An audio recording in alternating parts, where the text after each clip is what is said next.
नमस्कार, आप देख रहे हैं 4 PM और मैं हूं आपके साथ निधि तिवारी। 2024 में लोकसभा चुनाव होने हैं, लेकिन उससे पहले इसी साल कई राज्यों में विधानसभा चुनाव भी होने हैं।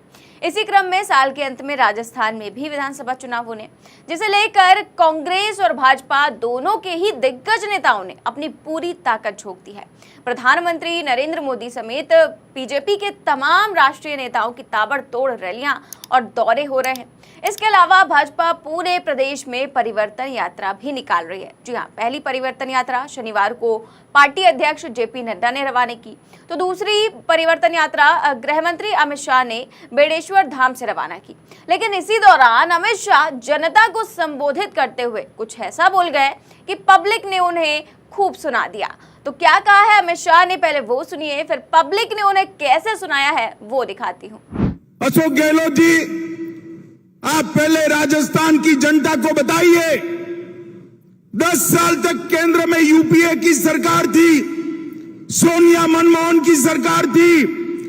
यूपीए सरकार ने, कांग्रेस सरकार ने राजस्थान की जनता को क्या दिया? जरा इसका हिसाब दीजिए। भोले बनकर इधर उधर की बात मत करिए। माताओं, भाइयों, बहनों, हिसाब देना चाहिए या नहीं देना चाहिए? जोर से बोलिए, देना चाहिए या नहीं देना चाहिए? वो नहीं देंगे। मगर गहलोत जी, मैं तो बनिया का बेटा हूं, हिसाब लेकर आया हूं साथ में। तो गृह मंत्री अमित शाह ने अशोक गहलोत से सवाल किए कि 10 साल तक यूपीए सरकार ने राजस्थान की जनता को क्या दिया, इसका हिसाब दीजिए। मुझे मालूम है कि आप हिसाब नहीं देंगे, लेकिन मैं बनिया का बेटा हूं, हिसाब लेकर चलता हूं। जैसे ही अमित शाह ने खुद को बनिया का बेटा बताया, वैसे ही उनका वीडियो जो है सोशल मीडिया पर वायरल होने लगा और सोशल मीडिया पर लोगों ने अमित शाह को कैसे सुनाया है, एक एक करके मैं आपको कमेंट्स दिखाती हूँ। तो न्यूज़ 24 ने ये खबर लगाई थी अपने चैनल पर, और इसकी कमेंट्स में लोगों ने क्या क्या लिखा है देखिए। जितेंद्र नाम के एक यूजर ने लिखा कि ताऊ, हम किसानों के बेटे हैं, हम खड़े पैर पर हिसाब किताब करते हैं। भूले नहीं है मेरे देश के किसान कैसे 1 साल से ज्यादा हमें दिल्ली की सड़कों पर बिठाया था, कैसे किसान कर्ज में दबकर आत्महत्या कर रहे हैं। लेकिन आपकी सरकार ने किसानों की जगह अपने बिजनेसमैन मित्र सुभाष चंद्रा का 6000 करोड़ कर्ज माफ कर दिया, जितने में देश के किसान कर्ज मुक्त हो अच्छे से अपना जीवन यापन कर सकते थे।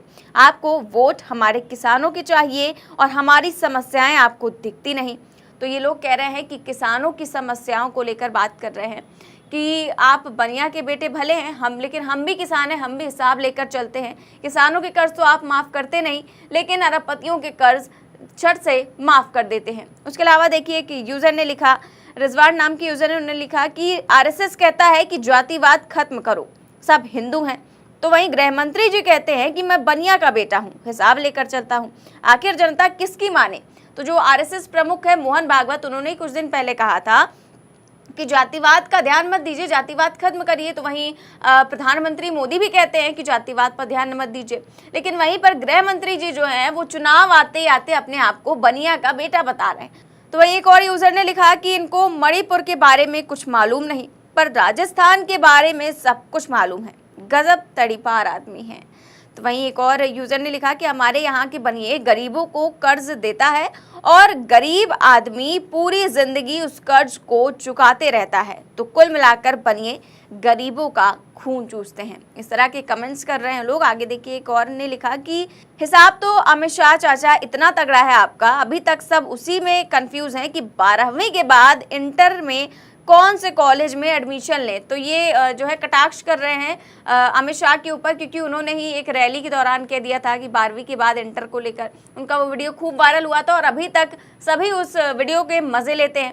एक और यूज़र ने लिखा कि आपकी फड़फड़ाहट बता रही है कि आपकी सत्ता जाने वाली है।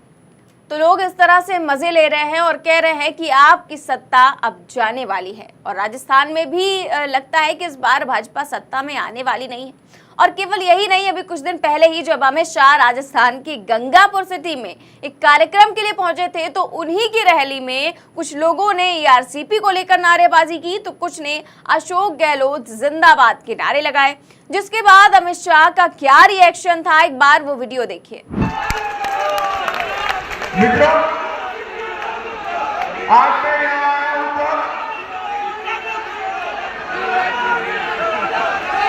भाई बैठ जाओ, बैठ जाओ, आप सभी लोग बैठ जाओ। गहलोत साहब ने कुछ लोग भेजे हैं, 5 मिनट अपना कार्यक्रम कर कर चले जाएंगे।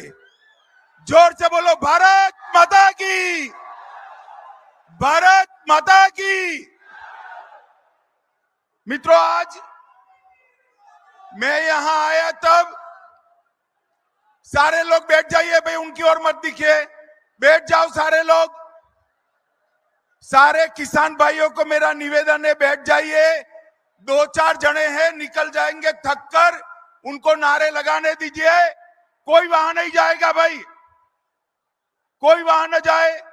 तो अमित शाह ने कहा कि गहलोत साहब ने अपने कुछ लोग भेजे हैं, कुछ देर बाद चले जाएंगे। लेकिन सच तो ये है कि लोग मांग कर रहे हैं ईआरसीपी को लेकर। जो किसान अपनी मांग उन तक पहुंचाना चाह रहे हैं, अपनी बात रखना चाह रहे हैं, उनको अमित शाह गहलोत साहब के आदमी बता रहे हैं। सोचिए, लेकिन शाह साहब करे तो करें क्या? बात तो ये है कि भाजपा राजस्थान में काफी ज्यादा परेशान है। विधानसभा चुनाव बेहद नजदीक है, लेकिन चुनाव से पहले ही बीजेपी में बढ़ती गुटबाजी मुसीबत बन गई है। और इसी गुटबाजी के डर से बीजेपी ने अभी तक सीएम उम्मीदवार भी घोषित नहीं किया है। लेकिन सीएम उम्मीदवार घोषित ना करना भी पार्टी को ही भारी पड़ रहा है, क्योंकि इससे पार्टी की प्रमुख नेता और पूर्व सीएम वसुंधरा राजे काफी नाराज हो गई हैं। उनके समर्थक चाहते हैं कि उनको सीएम उम्मीदवार बनाया जाए। हालांकि पार्टी आलाकमान पहले ही कह चुका है कि नहीं बनाया जाएगा। खबर तो यहां तक है कि वो बीजेपी की जीत की संभावना को पूरी तरह से समाप्त भी कर सकती हैं। और इस बीच जिस तरह से कुछ दिन पहले ही वसुंधरा राजे ने कांग्रेस सांसद गौरव गोगोई और कांग्रेस के अन्य नेताओं से मुलाकात की, उनकी तस्वीरें सोशल मीडिया पर वायरल हुई। और भले ही उसको औपचारिक मुलाकात कहा जाता रहा, लेकिन वसुंधरा राजे के तेवरों से ऐसा बिल्कुल भी नजर नहीं आ रहा है। जिस तरह के तेवर वो दिखा रही हैं, और ऊपर से राजनीति में कोई भी मुलाकात औपचारिक तो नहीं हो सकती, वो भी तब जब चुनाव बेहद नजदीक हो। और उसके बाद से ही चर्चाएं लगातार तेज हैं कि क्या राजस्थान में कुछ बड़ा होने वाला है। और इन्हीं सब को लेकर बीजेपी काफी ज्यादा चिंतित है। और इसी चिंता में अमित शाह जी कभी किसानों को गहलोत साहब का आदमी बता देते हैं, तो कभी खुद को बनिया का बेटा बता दे रहे हैं। आपकी इस खबर पर क्या राय है, और अमित शाह के बयान पर आप क्या सोचते हैं, हमें कमेंट बॉक्स में जरूर बताएं। देश और दुनिया की तमाम बड़ी खबरें जानने के लिए देखते रहिए 4 PM न्यूज नेटवर्क। नमस्कार।